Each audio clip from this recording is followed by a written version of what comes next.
नमस्कार दर्शकों, BCR news में आपका स्वागत है। और आज हम मौजूद हैं बहुत जल्द रिलीज होने जा रही हिंदी फीचर फिल्म जी लेने दो एक पल की स्टार कास्ट के साथ। तो आइए जानते हैं इस फिल्म की स्टार कास्ट और निर्माता निर्देशक से कि क्या मैसेज ये फिल्म समाज को दे रही है और किस तरह की ये मूवी है।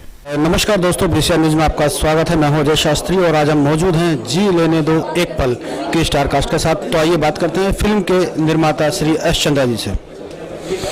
चंद्रा जी, आपका बीसीआर न्यूज में स्वागत है। आप ये फिल्म जो आप बनाई है आपने, ये क्या सोच के बनाई है और क्या मकसद है फिल्म दर्शकों को? देखिए, मैं अपना इंट्रोडक्शन पहले दे दूं।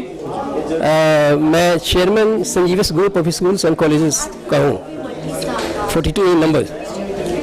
और फर्स्ट ऑफ ऑल जब डॉक्टर संजीव राय से मेरी बात हुई और उन्होंने जब इस स्टोरी को नरेट किया तो काफ़ी अच्छा लगा मुझे। और मुझे ऐसा लगा कि शायद इस पिक्चर को बनाया जाए तो लोगों को काफ़ी फ़ायदा पहुंचेगा समाज को। और इसी को लेकर के इसी व्यू को मद्देनजर रखते हुए हमने इन्वेस्टमेंट करने का सोचा।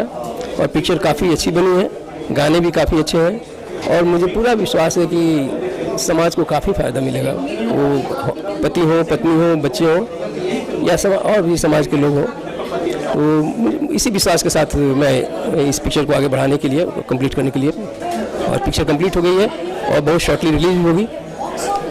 तो जैसे कि अभी दो बड़ी फिल्में और आ रही हैं, तो वो उस टाइम पे आपकी फिल्म रिलीज हो रही है, तो उससे कोई रिलेट तो नहीं है, उससे कुछ आपको लॉस तो नहीं होगा? देखिए, एक्चुअली क्या है कि वो बड़ी पिक्चरें कौन होती है, छोटी पिक्चर कौन होती है, तो ऑडियंस डिसाइड करता है। बड़े बड़े कास्ट की पिक्चर जो है ना फ्लॉप कर जाते हैं और छोटे कास्ट के पिक्चर भी उसमें अगर दम है तो काफ़ी मतलब सराहे जाते हैं। तो ये कहना बहुत मुश्किल है कि बड़ी पिक्चर आ रही है और बड़ी पिक्चर कौन है, छोटी पिक्चर कौन है। तो यही मैं पूछना चाहता हूँ, क्योंकि डर तो नहीं लगता, क्योंकि बड़ी स्टार कास्ट की फिल्म आती है और आपकी एक जो है एक सामाजिक फिल्म है, तो उसमें कोई ऐसा तो नहीं लगता कि आपको कहीं डाउन बेधड़क और सामने हम जाने वाले हैं। अभी तो मैं नहीं बतलाऊंगा, टेंटेटिव रखा है। चलिए, बहुत बहुत शुभकामनाएं इस फिल्म के लिए आपको। चलिए, अब हम बात करते हैं फिल्म के जो निर्देशक हैं मिस्टर संजीव जी से। संजीव जी, बीसीआर न्यूज़ में आपका स्वागत है। Thank you. ये जो फिल्म है, आप क्या मैसेज दे रही है समाज को? समाज को सर मैसेज ये है कि हम बहुत अच्छे थे, ये इतिहास ना कहो, हम बहुत अच्छे हैं ये वर्तमान कहो, हम बहुत अच्छे रहेंगे ये फ्यूचर कहो। मेरा पति ऐसा है कि बहुत सालों तक बड़ा अच्छा रहा है। आज बीवी से कहता है कि मैं तो बहुत अच्छा था, तो बीवी बोलती है कि आप अच्छे थे, मैं आज भी अच्छी हूँ।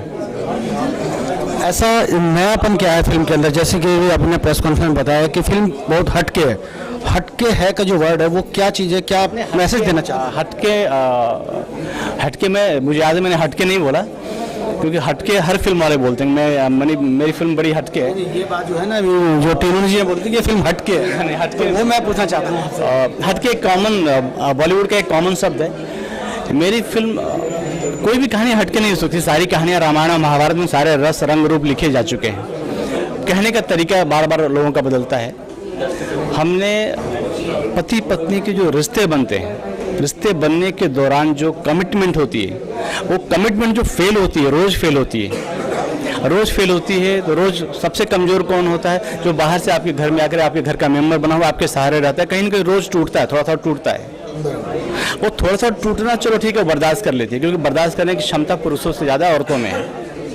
ठीक है, तो वो रोज़ बर्दाश्त करती ठीक है। लेकिन एक चीज़ कोई भी औरत नहीं बर्दाश्त करती है, अपने सुहाग का बंटवारा। चाहे वो किसी भी स्तर की औरत हो, अच्छी हो, बुरी हो, और एकदम मॉड हो, अल्ट्रा मॉड हो, ट्रेडिशनल हो, लेकिन वो एक चीज़ किसी कीमत पे बर्दाश्त नहीं करती, पति का बंटना। और मेरी फिल्म में जो पति बटा है ना, तो सिर्फ बटा नहीं है, सिर्फ रिश्ते को नहीं तोड़ना है, और उसने सिर्फ बीबी के मन को नहीं दुखाया है, उसकी ज़िंदगी को ख़त्म किया है। क्योंकि आए दिन क्या होता है कि रेप बहुत होते हैं हमारे समाज में। हमारा एक अच्छा खास आदमी छोटी सी चीज़ों पर थोड़ा गुमराह होता है, किसी का बलात्कार कर देता है, और बलात्कार करने के बाद एक रोग लेके आता है, वो HIV पॉजिटिव होता है। और वो इस HIV पॉजिटिव को अब उसकी अपनी एक लायबिलिटी होती है, एक रिस्पॉन्सिबिलिटी होती है कि मेरी गलती से मैंने एक किसी का बलात्कार किया, उसकी ज़िंदगी तार तार मैंने की। मैंने मेरी गृहस्थी तार तार की, लेकिन ये मेरी रिस्पॉन्सिबिलिटी बनती है। इस रोग को दुनिया में फैलने से तो मैं नहीं रोक सकता, लेकिन खुद से फैलाने से रोक सकता हूँ। तो खुद से फैलाने से सबसे पहले कहाँ रोकेगा? बीवी को नहीं होना चाहिए। अमूमन जितने HIV पॉजिटिव्स होते हैं उनकी फैमिली में आप जाओ तो उनकी बीवी भी HIV पॉजिटिव हो जाती हैं। तो who is responsible for that? ये जिम्मेदारी किसकी है? अगर हर इंसान या हर औरत या हर पुरुष या हर नारी ये सोच ले कि अगर इन केस गलतियाँ हो गई हैं तो उन गलतियों को वहीं ख़त्म कर दिया जाए, इस दुनिया से ये चीज़ एक दिन में ख़त्म हो जाएगी। उसके लिए कंडोम बांटने की ज़रूरत नहीं है, इस करैक्टर को अडॉप्ट करने की ज़रूरत है। कोशिश ये करो कि हमसे बुरा ना हो। इन केस अगर बुरा हो गया तो हमारी समाज के प्रति, रिश्ते के प्रति क्या जिम्मेदारी होती है, वो मेरी फिल्म की कहानी है। जैसे कि देखा जाता है कि फिल्मों के अंदर एक म्यूजिक अहम हिस्सा होता है, तो आपकी फिल्म में जो म्यूजिक है वो किस स्तर का है? बहुत ट्रेडिशनल म्यूजिक है, आइटम सॉन्ग भी है। मेरी film first half full comedy है, आप पेट पकड़ के हंस हंस के लोटपोट हो जाएंगे। फर्स्ट हाफ इंटरवल होते होते आप सीरियस हो जाएंगे और बाद में निकलेंगे तो आप यही कहेंगे कि जी लेने दो एक पल। इस पल को जीने के लिए आप, मैं सबसे कहूँगा अपनी बीवियों को लेके आइए। मेरी फिल्म की कहानी आपकी बीवियां मुझसे ज़्यादा बेहतर बताएंगी। जैसे कि अभी आपने ये फिल्म की, ये आपकी हिंदी मूवी है, इससे पहले आपने कौन कौन सी मूवी की है? मैंने इसके पहले एक बांग्ला फिल्म की थी, लास्ट ईयर रिलीज हुआ था, उसको अवार्ड मिला था, आमिजी तुम्हार लास्ट ईयर 14 मार्च को रिलीज हुई थी।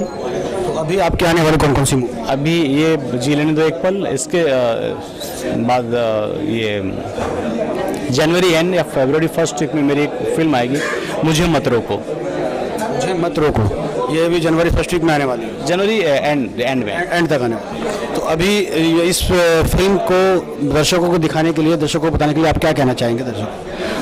सर बस यही है कि मेरी फिल्म को लोगों की पत्नियां आशीर्वाद दें, बस उनसे बस यही रिक्वेस्ट है। पति तो अपने आप आ जाएंगे, अगर पत्नी आशीर्वाद देंगे तो पति अपने आप आ जाएंगे और जाने के बाद यही बोलेंगे कि सही बात है, जी लेने दो एक पल। थैंक यू, बहुत बहुत शुक्रिया। तीनों जी, BCR न्यूज़ में आपका स्वागत है। और ये फिल्म जो आपकी काफ़ी लंबे अरसे के बाद आप पर्दे पर नजर आ रहे हैं, तो इस फिल्म में ऐसा क्या है कि आपने इस फिल्म को चुना? देखिए, पहले तो टीम को चुना मैंने। जब वो टीम आती है, जब डायरेक्टर आता है, अपनी कहानी सुनाता है, तो उसी वक्त मालूम पड़ जाता है आपको ये कितने पानी में। तो ये टीम जब आई मेरे पास में, मुझे लगा कि भैया ये फिल्म तो मुझे ज़रूर करनी चाहिए। और मुझे लगता है कि देखिए, सीन्स तो बहुत होते हैं, लेकिन आदमी को, किरदार को 1 या 2 सीन ऐसे मिल जाते हैं करने के लिए जिसमें वो उभर के आता है। मुझे लगता है इस फिल्म में बहुत ज़माने के बाद में एक ऐसा सीन, 2 सीन ऐसे मिल गए हैं जिसमें किरदार तो क्या, लोगों को थोड़ा सा इमोशनली मूव करने हो जाएंगे। तो ये बहुत मज़ा आया मुझे करने में। एंड अग्निपथ में तो सिर्फ गालियाँ देता था, इसमें तो एक बहुत ही इमोशनल, एक अच्छा आदमी, एक गांव का मुखिया। Good, very very good. I enjoyed doing the role. तो जैसे कि अभी 2 फिल्में बड़ी रिलीज हो रही है इस हफ्ते, तो आपको क्या लगता है कि आपकी फिल्म उनको टक्कर दे पाएगी? ये टक्कर तो ऊपर वाला देखने वाला है। अब जैसे मैंने ऑलरेडी कह चुका हूँ कि हाथी जब आता है तो चींटी भी जो है उसके जीना आराम कर देती है। कान में घुस गई तो परेशान कर देगी। तो हाथी कहीं भी आएंगे, चींटी लेकिन परेशान करने के लिए। चलिए, बाकी क्या मैसेज जाता है इस फिल्म से दर्शकों को? मैसेज ये है कि जी लेने दो एक पल, कि दुनिया में एक लाइफ में एक ऐसी मिस्टेक हो जाती है जो ज़िंदगी भर आपकी रिलेशनशिप को डिस्ट्रॉय कर सकती है। उस रिलेशन को डिस्ट्रॉय करना या जोड़ना, वो इम्पोर्टेंट चीज़ है। इसलिए थैंक यू सर। देखिए, मेरा एक गांव का सीधा साधा एक बिल्कुल किरदार है जो जिसकी दुनिया सिर्फ उसकी माँ, उसका बेटा, उसकी वाइफ, उसकी वही एक दुनिया है, वही सिर्फ एक सीमित दायरा है। और कहीं ना कहीं मतलब मैं एक पूरी फिल्म का एक सारांश बताता हूँ कि पूरी ज़िंदगी एक आदमी ईमानदारी के साथ चलता है और एक कहीं किसी उसने 25 पैसे भी किसी से चोरी नहीं किया, लेकिन एक दिन जब वो कर लेता है वो बेईमान हो जाता है। That is a biggest message for our film. और ऐसा ही एक सीधा साधा हस्बैंड जिसकी दुनिया उसकी वाइफ, उसका बेटा, उसकी माँ में बसती है और एक जज्बात के एक लम्हे में आकर ऐसी गलती कर देता है कि उसकी पूरी ज़िंदगी बर्बाद हो जाती है, उसका परिवार ख़त्म हो जाता है और बार बार वो इस अंतर्द्वंद में चलता है कि छिपाने की कोशिश करता है और लास्ट में नहीं छिपा पाता और मर जाता है। तो आपको ये फिल्म कैसे मिली?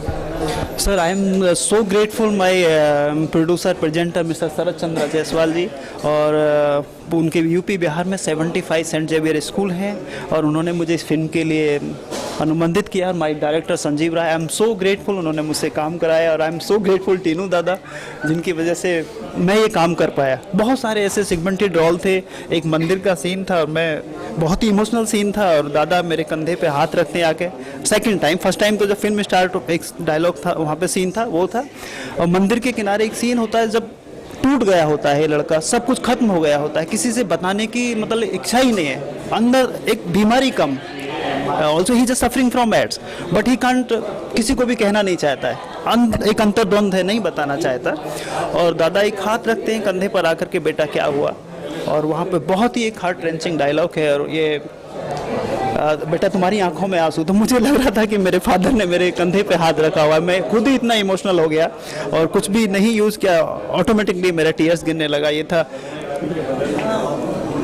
नहीं दादा हमारी आंखों में कोनो दुख के आंसू नहीं है, बस खुली आंखों से भगवान को देखने का अभ्यास कर रहे थे, पता ही नहीं चला कि समय कब गुजर गया, पता ही नहीं चला समय कब गुजर गया। तो वो एक डायलॉग था और फिर उस समय दादा बोलते हैं गाड़ी चलाने का इरादा छोड़ दिया गया। तो कभी महसूस नहीं हुआ पूरी फिल्म में कि मैं दादा के साथ काम, इतना मुझे प्रोत्साहित किया। Thank you so much to you, your channels and you. जी हाँ, बीसीआर न्यूज़ के लिए अजय शास्त्री के साथ आफाक खान सबीर, दिल्ली।